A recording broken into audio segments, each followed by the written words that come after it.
What's good, YouTube? And welcome to the DZ style title. Yu-Gi-Oh! Players don't understand just how rare Dragon Master Magia really is. We might clean up that title a little, but when it comes down to it, I saw so many conversations with the age-old wisdom. Oh, just wait a couple weeks, it's gonna crash down in price, and then you'll be able to get it.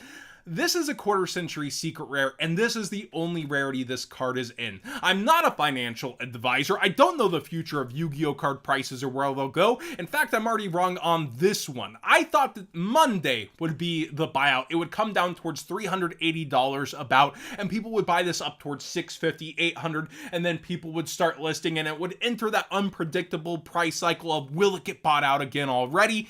This card, however, was down towards $430, and that's finally beating pre-sales a little because you could use discount codes like code What'sGood5 for 5% off and to support the channel directly versus those $500 pre-sales and the very initial ones at $300. You are winning there.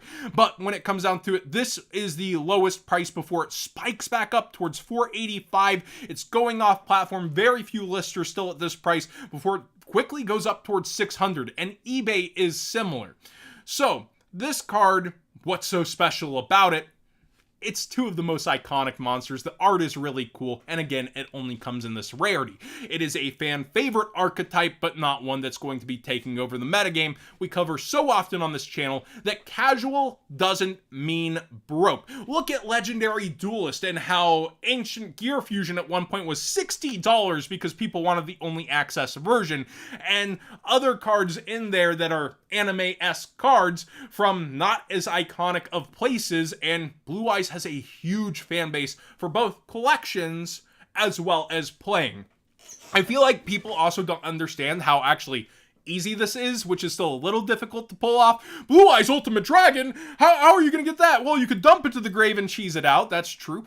3 Blue Eyes, all those resources, and a Chaos or Black Luster Soldier ritual monster. That's so much work.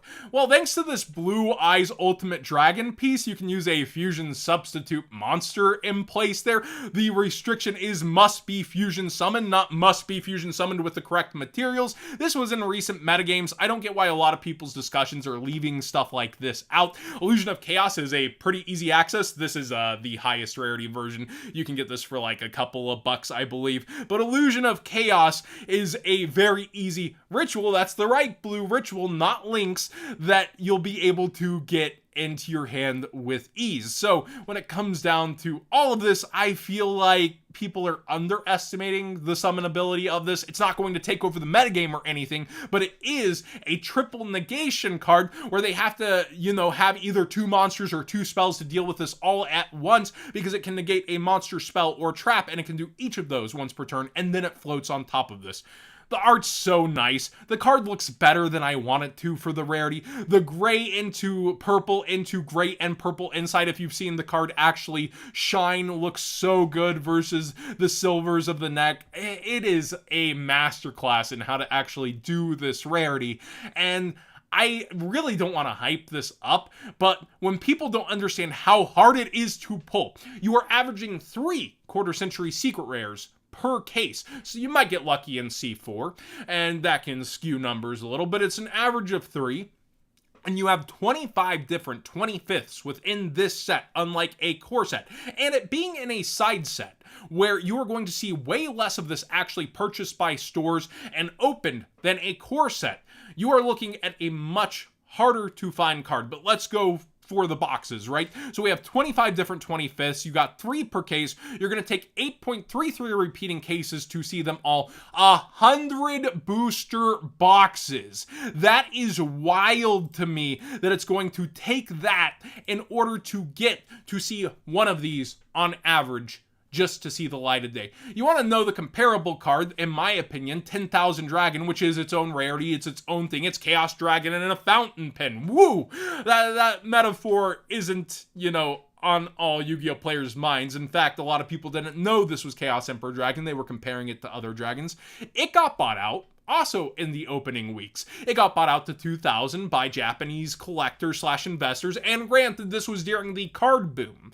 This is 2020 we're talking about, where cardboard's hot and you got a lot of creators that usually wouldn't be in the Yu-Gi-Oh sphere opening product to chase this, but it tried to hang on to 1200 forever. Then a little thing called rarity collection happened, a lot of collectors left the market, and now it's selling for about 800 to 850 on average, with a lot of copies popping up and selling around there. So when it comes down to this specific card that's also been faked a lot because of that, which also leads people being scared to buy, you see that it doesn't have the brightest price history, but this is a Blue Eyes collectible.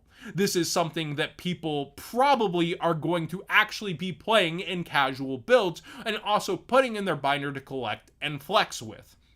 I feel like this has some staying power that is probably past 500 when we chop up what's called estimated value pulled. And there's a lot of it going for Battles of Legend versus the nice booster price right now, because successful boosters tend to boost in price really fast. 65 is indicative that not a lot of this wants to be opened and they want to sell it sealed, but there's a chase card in here with Phantom of Yubel. There's actually multiple cards above $10, unusual for battles, and then you have collectible 25th only cards like Alter Art Ray, which Ray is probably one of the most modern archetype collectibles, along with Branded, which is right here too. Branded Fusion, Lubellion, the Albaz lore, people collect that as well. So we have 1, 2, 3, 4, 5, 6, 7 of these 25ths above 100, and Dragon Master Magia is trying that next level, but most of these have a version in here. Well, Ray doesn't. Ray is actually exclusive here, but you can still get a different playable Ray. So the only comparables are 10,000 Dragon and Magicians of Bond and Unity. Now, Magicians of Bond and Unity, that's a Dark Magician collectible. It's not. It's a kind of connection to it.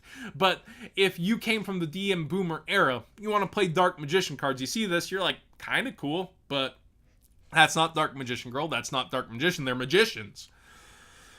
I feel like sometimes I'm speaking to myself in these conversations and the results go elsewhere, but today the numbers are already proving what I've been thinking, what I've been saying in conversations. By the way, I've been playing Pokemon Go in the Texas summer heat. I probably should have drunk a little something before this, and that's why I'm a bit sweaty. I'm not that worked up about prices of cards being expensive and how expensive they should be. I played Pokemon Go free to play all day, catching Cyndaquils, and then hatching a shiny Larvesta, and that's why I'm so sweaty. And I promise this is not my usual attire in terms of presentation. I am a decent, hygienic Yu-Gi tuber on average. Back to the actual conversation, though. I feel like with this card, there are very few comparisons in all of Yu-Gi-Oh!, which makes it a special case. It is going to act in its own way. As much as we want it to be predictable or make predictions, it's going to do its own thing to a degree, but early on trends with sets in modern Yu-Gi-Oh! Include weekend one and week one buyouts. And that's what's already happening here, versus people's safe and true predictions. We're seeing eBay, the lowest listings are, let's actually go price shipping lowest first. For buy it now, 515, so already over the 500 mark over here. The solds are mostly under that with a couple above it.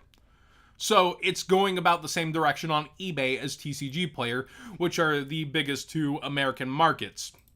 I feel like when it comes to quarter century secret rare comparisons, there's nothing there, because again, this is in a set where it's exclusively got so many more. The only other ones to do this is another Battles of Legend, yet these cards are not exclusive to the set. You have an Alter Art again exclusive to the set and rarity, but you don't have a card where its only playable version is locked to this rarity on the cover of the set, giving that allure, appeal, and where people have that interest in it. Again, conversations are going to go off of this card after some time. Eyes will go off of this card. It's going to fluctuate and enter its own market cycle where it does have downturns. I'm not saying that this is only going to go up and skyrocket and to the moon and crazy, but I think it was pretty easy to predict that this would get an early buyout because of the scarcity of the card itself and the demand for a Blue Eyes collectible in the least, even though a rarity collection had a lot of collectors leave. That's me saying my piece on this. I'm not saying I was right because I'm already wrong. I thought it would happen later than sooner.